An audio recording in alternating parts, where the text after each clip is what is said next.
everybody, welcome back to another video.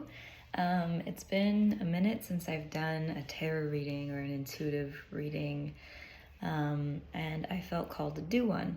So if you feel like you are looking for some emotional, spiritual support, then maybe I will be able to share that with you here. I do want to make a disclaimer. Use your discernment.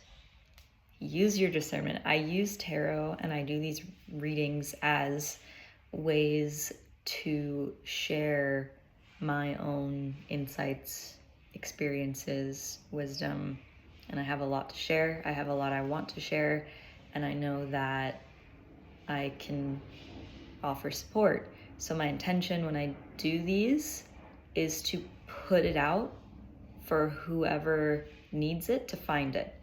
I'm not really attached so much. I really don't want to become too attached to this identity of being a reader, because I am not the biggest fan of concepts. I mean, concepts are cool, but I want to keep my identity spacious, and I don't want to fall into any kind of rigid way of being.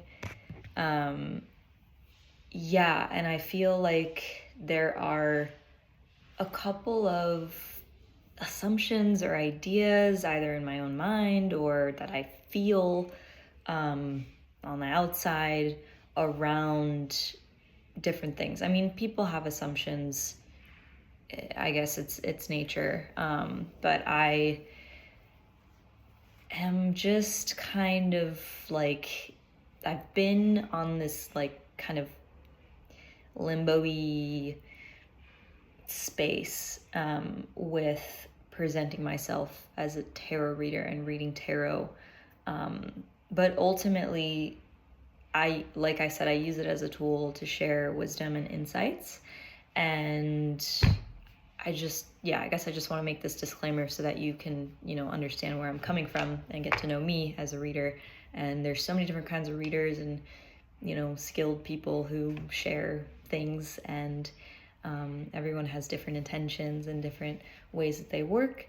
And so my understanding is that the tarot contains, and this is a specific deck. If you're not familiar with tarot, the kind of primary one or the most famous one, or I don't know if it was the first one. I don't know too much about the history actually, so I do need to learn about that. I would like to, but the Rider-Waite deck is like the traditional tarot deck that comes to mind for me when I think of the tarot, and there are so many variations of tarot decks that contain gorgeous artwork, and I collect art. I collect little postcards and I collect tarot decks because they're so beautiful, and I'm an artist myself and I appreciate beauty.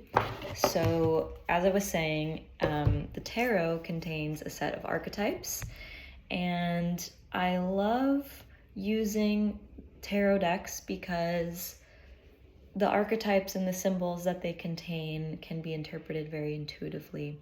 And so the language, communication, so to speak, between the reader and their medium or deck or language is very personal. So I might pull cards, or I might see or interpret things that mean something specific to me, and I've created this connection in my psyche and with my tools. So I kind of have established and been establishing, developing, exploring a language of communication with these archetypes and symbols that, again, like I said, could mean something, unique to me and something unique to you. So I will say that I'm going to do my best to objectively interpret what I see, and also take into account if anything that I pull or speak about resonates with you on a particular level that I don't acknowledge or I don't speak of. I encourage you to pay attention to your intuition. And back to the archetypes of the tarot. we have the major and the minor arcana. The major arcana contains, cards like the Fool, the Lovers, the Magician, the Hierophant, Justice, Judgment, the World, the Star, the Sun, the Moon, Death, the Tower, all those cards. And then the minor arcana contains 4 suits of pentacles, which represents earth, swords, which represent air, wands, which represent fire, and cups, which represent water. And a lot of these artistic decks sometimes have different variations of those suits. And then you have cards ace through 10 of each of those suits or elements, and you have 4 suitor cards in order: the page, the knight, the queen, and the king. And so because you have these sets of symbols with the elements and with numerology and with suitors and whether it's major or minor, whatever, there are infinite permutations of the way that one card or a spread can tell a story, and there's so many ways to interpret it. So that's the debrief on who I am as a reader, how I like to use tarot, and what tarot means to me. And there's so much that I could say about this, but I'm going to get into the reading. So my intention for this, and again, please do not watch this or absorb it if you don't feel like you resonate. And if you don't know whether you resonate, you're welcome to stick around and watch and find out if anything does work for you. But it's really up to your discernment of what this means to you. So I'm not trying to impose that what I'm saying is what has to be just because you're watching this, and I don't think most people think that way. But I know that a lot of people who are vulnerable and in need of support come to videos like this or come to readers or things like this. And I've been in situations in the past where I've been taken advantage of, and I didn't have the proper discernment. I was too naive or whatever. So I really want to just empower my viewers. You have the power. I'm just a person on a screen, and that's it. And yeah, that's very important to me to hear and to say. So with that said, I'm going to move into the reading part, and I'm going to pull some cards for anyone who's sticking around and wants guidance or wisdom. Maybe you're feeling lost, or you want something affirmed, or you're looking for confirmation of some sort. I'm going to pull some cards with the intention to provide support and clarity, and we'll see what happens.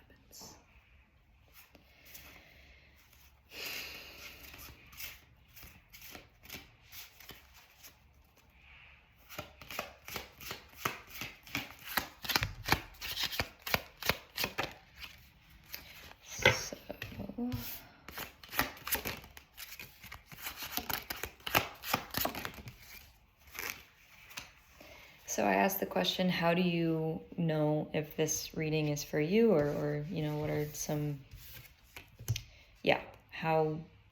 who is this for? Who am I talking to?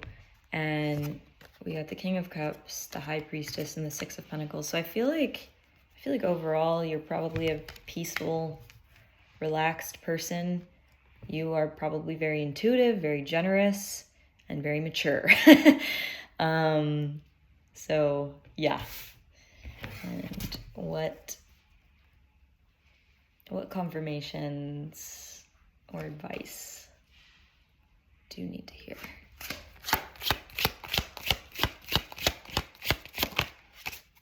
I feel like I want to say again that you are intuitive and mature and generous. I say intuitive because we have the High Priestess, and she represents psychic abilities, psychic perception, intuition. King of Cups, emotional maturity. This is kind of the way I see this, is like a mastery between the mind and the heart. It's emotional integrity and emotional intelligence and emotional openness and responsibility and protection. Six of Pentacles is generosity and reciprocity, and there's a sense of comfort, nourishment, and peace that comes with this. And so with the messages of confirmation or advice or whatever, the first card that we had come out is the Chariot. So there's something acknowledging sufficient motion here. Things are moving. Something is moving. Either you are moving or traveling, or some endeavor is picking up in your life. And then I also just, these eyes on the bottom caught my attention, and they have a very kind of like serious, focused look to them, and I feel like maybe there's some energy of that, like maybe you're feeling particularly connected to your vision.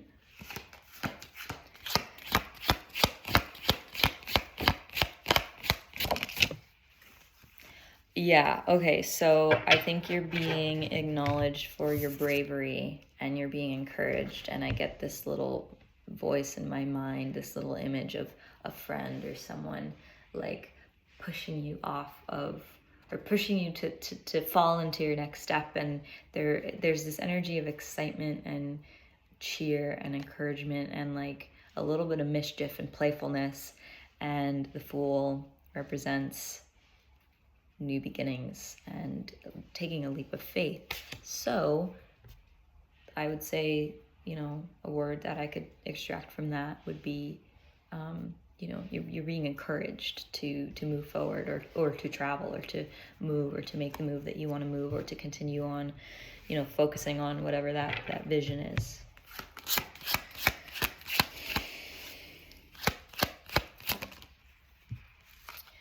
Okay.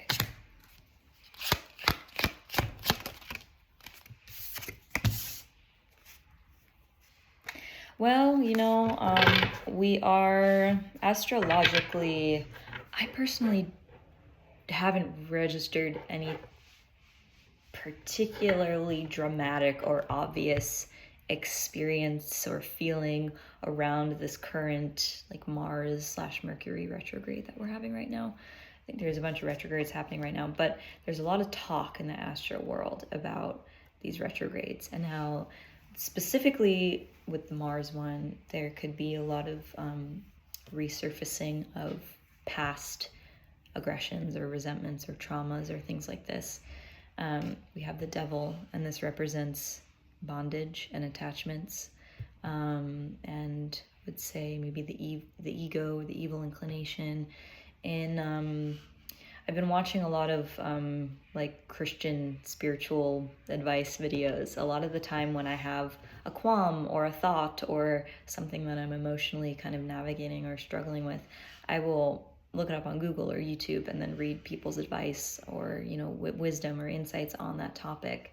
And a lot of the time I would find that people who were like devout Christians would talk about, or, you know, respond to the things that I would type in to look for, you know, more information on. And I kind of got to understand this concept of the devil or the enemy. And I'm Jewish, proudly Jewish. My ancestry is Jewish, my family's Jewish. I was raised Jewish. Not Orthodox, but we celebrated high holidays, and you know, we would go to shul, and I've taken a bunch of Kabbalah classes, and I'm obsessed with mysticism within all religions, and I love religion, actually. I love religion, and in Kabbalah,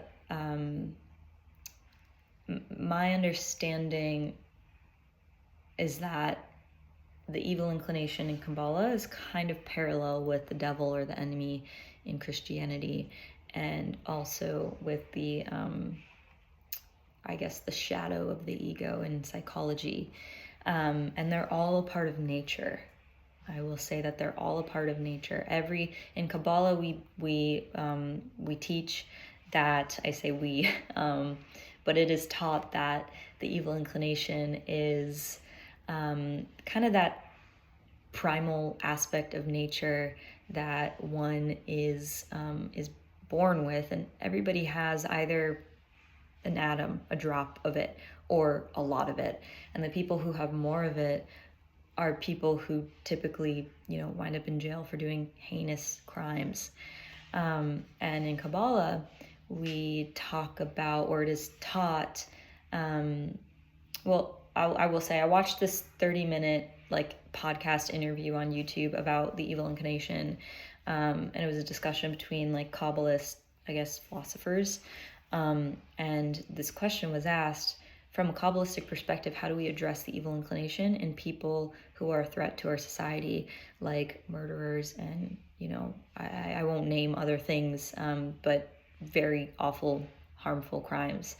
And it was said that, sometimes it's necessary for those souls to spend the rest of their life repenting. We put them away. We put them behind bars, so to speak. And sometimes it's the only thing we can do to protect themselves and our society, because they are a threat, because the evil inclination in them, in their flesh, in their spirit is so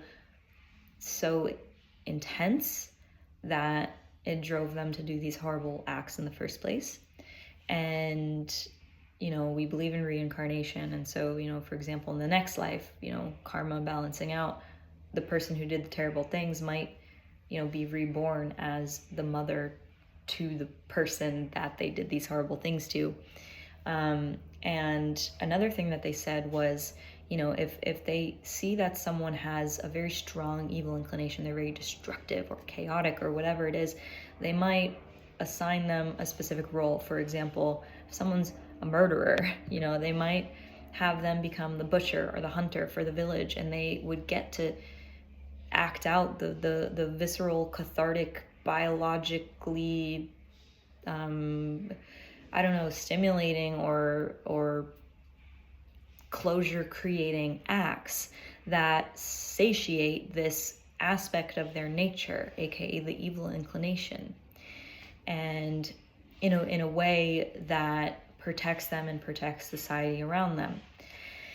And that is a reason that I love religion, especially Judaism and especially mysticism. And the things that I'm talking about, I don't really hear talked about in shul or even in Kabbalah classes or whatnot. I'm very, very much into animism and tribal, ritualistic, earth-based culture and religion, and, deep connection with nature and nature spirits. And in a lot of different religions and tribal, indigenous cultures, I should say, there are rituals that create frameworks to express and almost artistically, spiritually embody and give release to, give catharsis to the full spectrum of these aspects of nature. In our Western culture, people are so shy about death and evil. It's not something that I feel like I commonly hear in public, people talking about really, really dark things, or making a show of really, really dark things openly. I don't see a lot of spaces in the world externally for these things. I'm very lucky because I found communities who value creating a cohesive connection with the psyche and with nature, and create these spaces where the darker aspects can be explored and can be expressed. My face is kind of red there. Interesting. Anyway, so all of this is to say that this is what this guy represents to me. So you might be going through something where these either evil inclinations or old attachments or even traumatic experiences are rising up for you. And I say all of what I just said, particularly because I think it can be helpful to neutralize any kind of charge or self-judgment around the thoughts or the feelings or the emotions that we have. Because in my opinion, it's no use to repress any of those things. It's just, I think we have a very long way to go as a culture before we create outlets and communal support structures that allow these people to release this energy and still be a contributing, functioning, safe member of society. These are just some thoughts. I know they're pretty sensitive and potentially controversial for some people, depending on who's listening. But yes, the devil, attachments, all this stuff. And then next to the devil, I pulled out another card for clarity on like what is coming up around these old attachments. So 6 of Cups reversed. So to me, maybe you went through some kind of betrayal, or maybe you lost a lot of childhood friends, or you lost a lot of people from your past. Upright, this represents kind of like nurturing kinship, community, and like a childhood as well, upbringing. So there could be things related to your upbringing, your childhood, or childhood friends, childhood connections, or community that's like warm and nurturing. That's either there's like stuck energy around that, had to shut the window, or there is blockages around this, or something hard or sticky or not so clear coming up around that energy. So, anything else?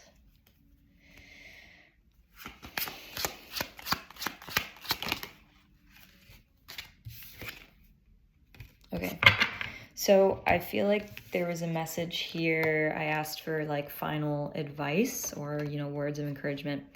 And we have the Star and then the 10 of Cups spilled out backwards.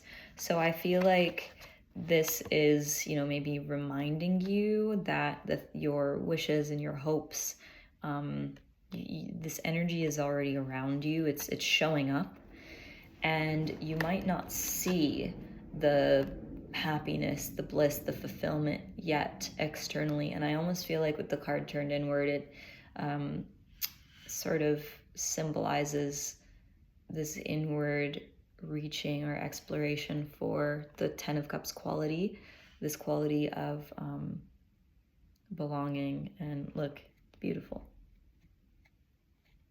Could even represent lovership or partnership. Generally, this card relates to your version of domestic bliss and family. And also, we have that eye in the corner, and it's kind of blurry, but there's a heart. The pupil is the shape of a heart. So I think this would be saying, look inward for that happiness or joy, or if you're struggling to see it or feel it externally, it's like invoke it inside, because it is so there, it's so alive. And with the Star, again, this is kind of like a hopeful message that the energy of your dreams and your aspirations and everything you could wish for is palpable around you, it's present. And so I think that this card coming out is just acknowledging, it's just confirming, like, maybe you're on the right track. If you feel like you're going towards your dreams, like if you really feel that way, then you are. And this is just a message to amplify that. So that is all I have for you today. I really hope that this was useful for whoever could have benefited from it. If you want to work personally with me and book a reading, I do intuitive body art scan portraits, which are so fun. I haven't done them in a while, but a friend brought them up the other day and reminded me of one that I did for her, and I was like, oh my gosh, those are so fun. So if you want kind of an intuitive reading, I have a couple different options. I can do tarot, I can just do pure cardless reading, I can do a body art scan where you get your own kind of hand-drawn portrait and like written analysis of the energies that I pick up on in your field. And I'm also an artist. I have a website that I will link in the description where you can find more of my art. And if you want to work with me, or if you want to send a message, you can send one here on YouTube or through my Instagram at Rustic Peach. And that is all. Thank you again for being here, and I'll see you next time.